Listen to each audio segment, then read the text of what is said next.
आणि वाळू देणं घरकुलांसाठी अवघड असताना तहसीलदार साहेबांनी ऐतिहासिक निर्णय तर राबवण्याचा प्रयत्न केला, अंमलबजावणी केली या ऐतिहासिक निर्णयाची. त्यामुळे तहसीलदार साहेबांचं त्यांचे मोरे साहेब असतील, नगरपालिकेचे कोरे साहेब असतील, पंचायत समिती हत्तीकार साहेब असतील, यांचं सर्वांचं बहुजन समाज पार्टीतर्फे आम्ही अभिनंदन आभार व्यक्त करतो. सामान्य सांगोला तालुक्याच्या सामान्य जनतेचे घरकुल लाभधारक यांच्यातर्फे बी आम्ही आभार व्यक्त करतो.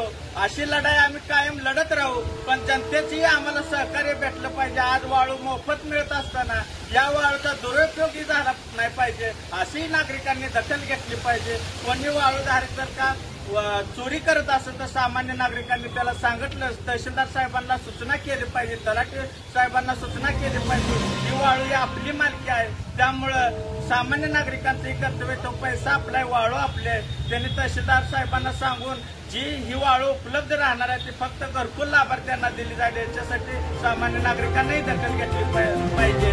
जसा हा वाळू वाटपाचा आम्ही अंमलबजावणी करेपर्यंत पाठपुरावा केला,